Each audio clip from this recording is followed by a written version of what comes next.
Assalamualaikum warahmatullahi wabarakatuh. Kali ini dalam mata kuliah filsafat umum, saya akan membahas tentang rasionalisme, idealisme, dan empirisme. Sebelumnya, saya akan memperkenalkan diri saya. Ini adalah saya, nama saya adalah Nina Dwi Rahmadani dari kelas PAI 2D. Nomor NIM saya adalah 1860201222103. Oke, kita berada pada materi yang pertama, yaitu tentang rasionalisme. Rasionalisme itu berasal dari kata rasio yang berarti akal. Jadi, aliran rasionalisme itu adalah suatu aliran yang mengedepankan akal sebagai satu-satunya sumber pengetahuan yang bisa dipercaya. Begitupun menurut para ahli, akal itu adalah suatu aset yang paling penting yang dimiliki oleh manusia untuk memperoleh, menemukan, dan menguji suatu pengetahuan.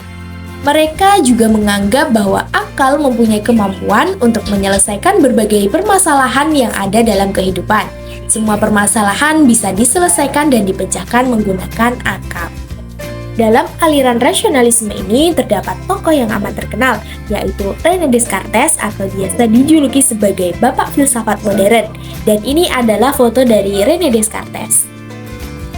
Aliran rasionalisme ini muncul karena satu pertanyaan darinya. Apakah metode dasar yang akan digunakan manusia untuk melakukan refleksi? Begitulah pertanyaannya. Dari pertanyaannya tersebutlah, ia menemukan bahwa akal sebagai salah satu hal yang paling mendasar yang digunakan manusia untuk melakukan refleksi pada sesuatu.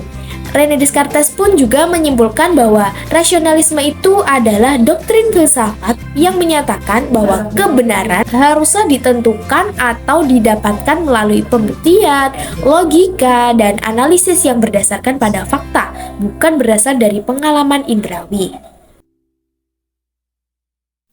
Ini adalah contoh aliran rasionalisme. Yang pertama, saat menyelesaikan operasi matematika. Yang kedua, menyimpulkan bahwa pergantian siang dan malam disebabkan oleh gerak rotasi bumi pada porosnya sendiri. Yang ketiga, mengetahui bahwa pembentukan angin topan disebabkan oleh metode alami bumi untuk menyeimbangkan suhunya yang terjadi di area tertentu. Dan yang terakhir adalah menyimpulkan bahwa pasang surut dihasilkan oleh gaya gravitasi yang diberikan oleh bulan di bumi. Nah, dari contoh-contoh tersebut kan diperoleh dari sebuah fakta, logika, penelitian. Nah, itulah yang disebut dengan rasionalisme. Pada materi yang kedua yaitu tentang idealisme. Nah, apa sih idealisme itu? Idealisme itu berasal dari kata idea yang berarti sesuatu yang hadir di dalam jiwa. Jadi, kalau aliran idealisme itu merupakan aliran yang menganggap bahwa kenyataan atau realistis tersusun dari jiwa dan juga ide. Aliran idealisme ini juga menjadi sebuah awal yang sangat penting untuk perkembangan cara berpikir manusia. Pemikiran dasar dari aliran ini ternyata juga pernah dijelaskan oleh Plato. Nah, nanti akan saya jelaskan tentang penjelasan Plato di slide berikutnya. Oke, ini adalah gambaran dari Plato. Plato dalam aliran idealisme menekankan pentingnya keunggulan pikiran, roh, atau jiwa daripada hal-hal yang bersifat kebendaan atau material. Pokok pikiran filsafat idealisme ini terdiri dari bahasan metafisika, epistemologi, dan aksiologi. Menurutnya, realitas yang paling dasar adalah sebuah ide, sementara realitas yang bisa dilihat oleh manusia adalah bayangan dari ide itu sendiri. Jadi, pada intinya, yang terpenting dari ajaran idealisme ini adalah manusia menganggap roh atau sukma lebih berharga dan lebih tinggi dibandingkan dengan materi bagi kehidupan manusia. Roh itu pada dasarnya dianggap suatu hakikat yang sebenarnya, sehingga benda atau materi disebut sebagai penjelmaan dari roh atau sukma itu sendiri. Di sini, idealisme itu dibedakan menjadi 4 kelompok. Yang pertama ada idealisme subjektif, idealisme objektif, idealisme personal, dan idealisme transpisisi. Yang pertama, idealisme subjektif. Itu biasa disebut sebagai fenomenalisme karena menekankan pada aspek mental. Menurut idealisme subjektif ini, apa yang ada di sekitar kita itu adalah pikiran, ide, akal, konsep. Artinya, apa yang ada sebetulnya itu tidak ada, bahwa objek pengalaman bukan materi tetapi merupakan suatu persepsi, bahwa mereka tidak menolak apa yang ada tetapi mempersepsikan apa yang ada. Kemudian, pada yang kedua, idealisme objektif, yaitu apa yang dipikirkan itu yang kemudian ada. Sungguhnya bahwa di dunia ini pada dasarnya mempunyai suatu organisasi yang terstruktur dan ada bentuknya. Pengetahuan ditentukan oleh organisasi bentuk yang ada di alam semesta. Pikiran meneruskan apa yang ada di sekitar kita secara sistematis dan rasional sehingga menjadi nilai. Contoh dari idealisme objektif ini adalah ketika kita melihat kursi atau benda-benda yang lain, kemudian kita dapat menggambarkan bentuknya, menggambarkan rupanya, ataupun dengan ciri-cirinya.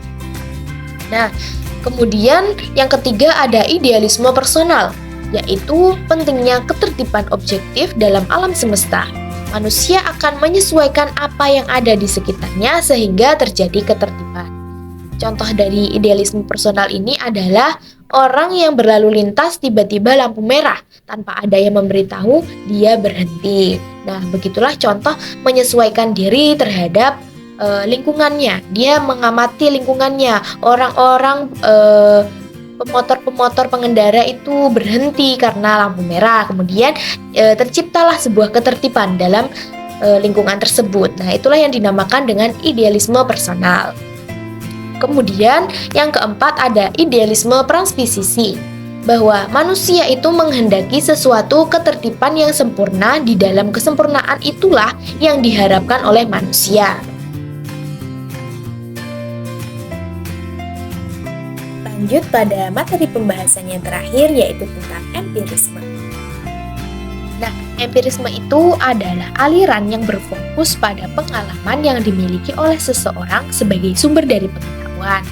Kata empirisme sendiri berasal dari bahasa Yunani yang artinya pengalaman indrawi atau pengalaman observasi melalui panca indera. Empirisme itu adalah suatu aliran yang sangat bertentangan dengan rasionalisme. Karena apa? Karena empirisme itu berasal dari pengalaman-pengalaman dan panca indera, sedangkan rasionalisme berasal dari rasio atau akal. Menurut para ahli filsafat, pengetahuan itu berasal dari pengalaman.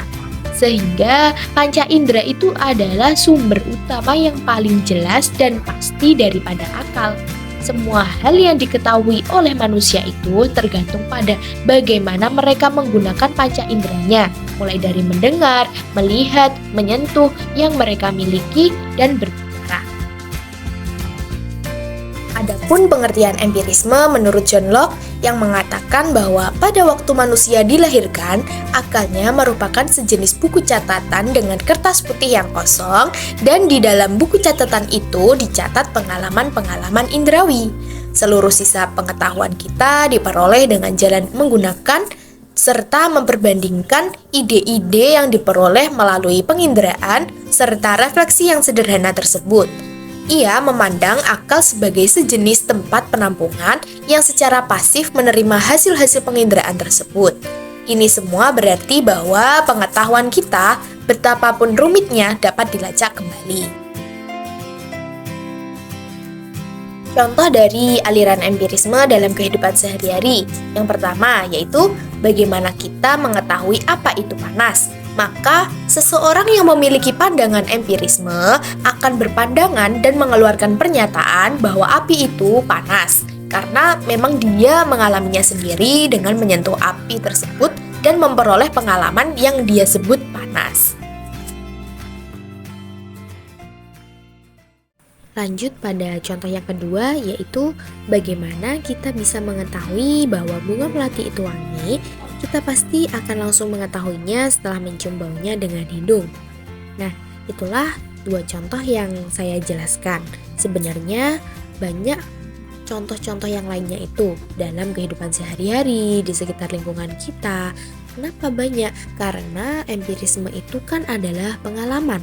Nah, setiap hari dalam kehidupan kita itu selalu mencetak pengalaman yang mungkin tidak kita sadari itu adalah aliran empirisme. Nah, jadi dari aliran empirisme ini dapat saya simpulkan bahwa pengetahuan yang telah dirasakan dan dilihat tersebut akan disimpan dalam memori otak kita dan akan dikeluarkan kembali saat dibutuhkan. Oke, cukup sampai di sini penjelasan yang bisa saya sampaikan. Semoga bisa bermanfaat, semoga bisa diterima dan dipahami dengan baik. Dan perlu diingat, cintailah gurumu, maka kamu akan mencintai ilmu.